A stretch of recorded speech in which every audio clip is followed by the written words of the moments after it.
WION Broadband Olympic Edition, partnered by Kia Sonet. Wild by design. Get ready for a new level of wild. Poker Stars, India's home of online poker.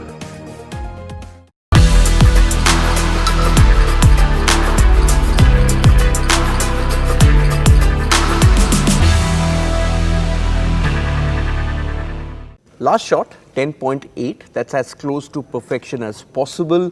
Gold, goodbye Indian sport as we knew it. You know, even when you were still trying to get to grips, and I remember Gabby hugging you, your coach, and making you see that you've come first. The sort of everything changed in that one moment for Indian sport. All the cynicism out of the window, better training facilities for athletes. At times, we can't put a figure, Abhinav, on just what those 10 shots did for Indian sport. Well, again, I would, yeah, okay, it is, you are again focused on those 10 shots, but I think there was more to the whole thing than those 10 shots. But of course, the gold medal at Beijing did have a certain impact on Indian sport. And I think for me, looking back, I think the greatest amount of satisfaction that I get from my career and that achievement is the belief that it instilled in a new generation of Indian athletes. You know, from one day to the other, everybody was aiming higher. Everybody wanted to win a gold medal at the Olympics. They were just not satisfied with silver or bronze. It was about going all the way and having that inherent belief that they would be able to do that. So for me, that is the biggest thing that was the greatest impact that I see that the achievement created.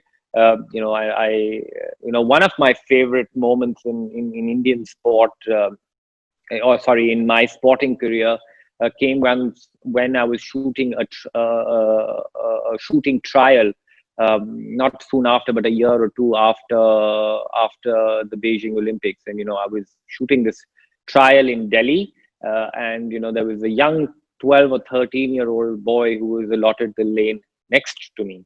So, you know, it was an early morning competition. So, you know, I went onto my lane. I said, "Hi, good morning," to the little boy. And you know what the little boy told me? He told me that, you know, "I know who you are. I know what you won, but I don't care. And I'm going to go out there and beat you today." So, you know, that to me was my favorite moment in my whole sporting career, because I could see that there was a new generation of athletes out there who suddenly had a lot of belief.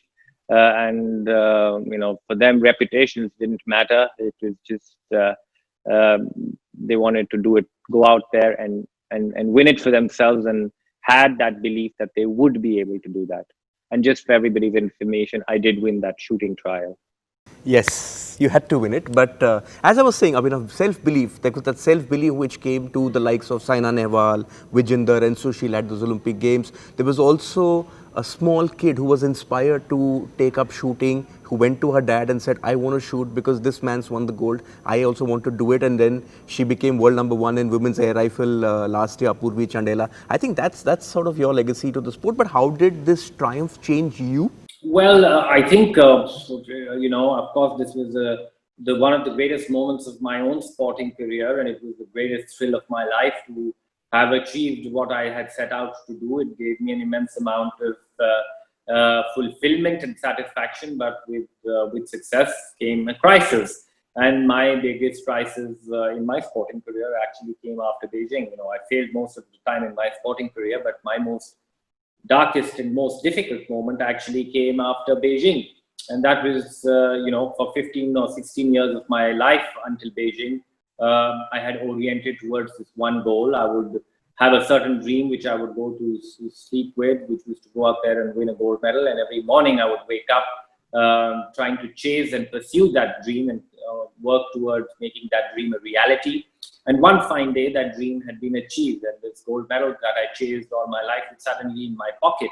You know, I was all dressed and I had nowhere to go. It was, you know, the experience also created a great amount of void in my life, just to figure out what I wanted to do next. And it took me a year or two to actually find my feet again, to actually find my balance again, and actually continue to remain in the sport for the right reasons. And it was a tremendously challenging time because I was also confused on what I wanted to do after my initial moments. The first thing that I told Gabby that when I went and hugged her and that Beijing final hall was that I'm never going to shoot again. This is done. This has taken too much out of me. So, there was a part of me which also wanted to give up after Beijing and move on in life. That was my initial reaction. But I was tremendously confused. How I overcame this scenario was, I went on a Vipassana meditation course for 10 days where I was in a silent retreat with the goal of finding my new calling.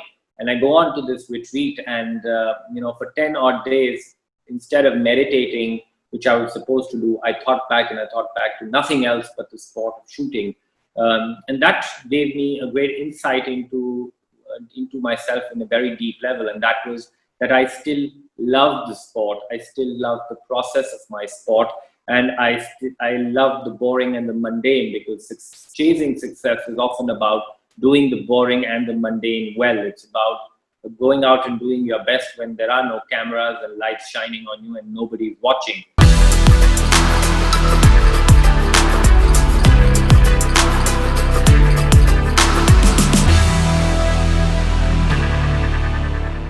WION Broadband Olympic Edition, partnered by Kia Sonet, Wild by Design. Get ready for a new level of wild. PokerStars, India's home of online poker.